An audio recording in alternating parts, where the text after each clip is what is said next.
Howdy, my name is Dylan Bone. Today I'll be presenting my research on certain economic policies that we could implement to ensure that the rise of automation unemployment does not take all of the externalities that it is predicted to. So first, let's go through some background information real quick. Has this already begun?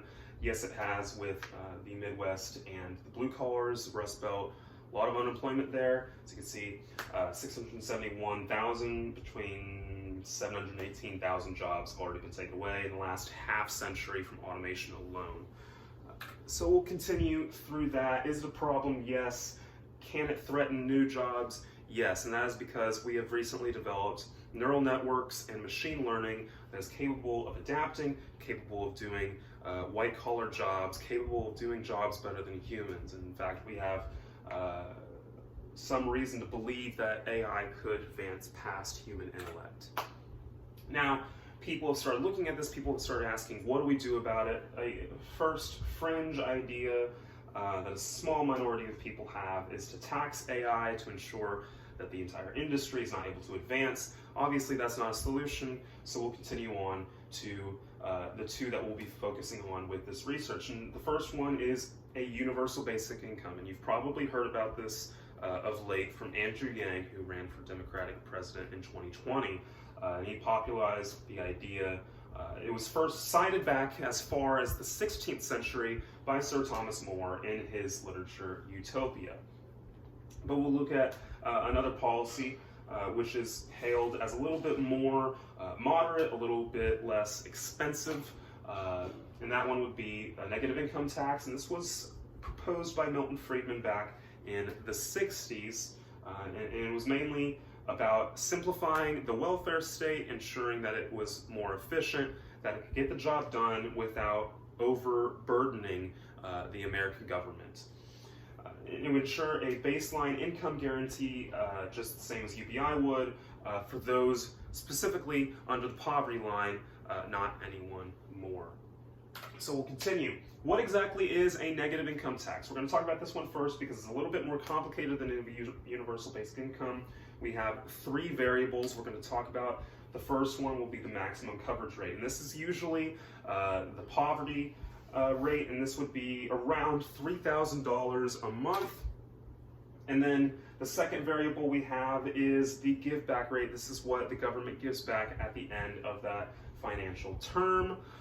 Let's put that around 50%. That's an oversimplification of this system, but we'll do 50% for now. And then the third and final variable is a person's personal monthly income. Let's put that around $1,000 a month. Let's say somebody doesn't make that much money. They're working minimum wage and they're not working a large amount of hours. So what we're going to do to get the output variable is we're going to take the difference between the maximum coverage rate and the personal monthly income. That would be $2,000, and then we're going to multiply that by the give back rate. So that would be $1,000 on top of their monthly income. Now, let's say for a second, so we can talk about how this is different than most redistributive income policies. Let's say that you make $2,000 a month instead of $1,000. Maybe they work two jobs. So you would take the difference between $3,000 and $2,000. That gives you $1,000, and then you would multiply it by the give back rate. That would be $500 that you would add on to those $2,000. And so you can see here that the first person at the end of the month would have $2,000. The second person would have $2,500. So there is an incentive to work more hours. You would result in more money. And then as you get closer to that maximum coverage rate, it would go down to $0 given by the government. And as you go past it, you would start to pay taxes as the normal system does. And so it offers a simplification of the tax bracket. It also offers a more efficient way of giving people an incentive to work more hours. But let's move on to universal basic income. And it's obviously universal, so every single person in the state, in the nation, wherever this area is, would receive the same amount of money. Now, we'll talk about this in the concern section, but it would cost twice as much as a negative income tax. It's praised for its simplicity, so you wouldn't necessarily have to, hire bureaucrats to distribute this in a certain way. There's no formula needed. You have a one input and one output. That one input, one output is how much money are you going to give to each person? How are you going to get that money in the first place? So history of policy, we talked about Sir Thomas More before. The first application is the Alaskan Permanent Fund Dividend, and this was started back in the 80s in Alaska. Basically what they do is they take money royalties from the oil industry, which is the chief export of Alaska, and they'll do a rolling 5-year fund, and then they'll cut it up and give each person annually a certain amount of money. Now, of course, this changes every year, but every person does get the same amount of money, so it is classified as a universal basic income. And it has succeeded, it has continued throughout the decades. But let's look at negative income tax, first proposed by Milton Friedman in 1968, and first applied in an experiment in the New Jersey, Pennsylvania experiment back in the 70s. So, like I said before, one of the concerns for UBI is that it costs twice as much as a negative income tax for the exact same redistributive effect. I have that listed in a source in my research paper. The negative income tax would maybe lead to a decrease in hours worked, which obviously leads to a decrease in wages and taxable income, and that makes it to where the government has less money to give back. So it could be a self-defeating, self-leeching policy, and that could be a problem. Here are the negative income tax experiments, and this is a point that I'll bring up near the conclusion. If you can see these, we have New Jersey and Pennsylvania, Iowa, North Carolina, Seattle and Denver, Gary, Indiana, Winnipeg, and Manitoba. Each one has a different amount of subjects that they have. Some of them shrunk down. The Gary, Indiana one went from 1,800 to about 1,000 people. They each lasted a different amount of years, 3, 2, 6, 9, 3, 3, and each was targeted as a different population. Each one had different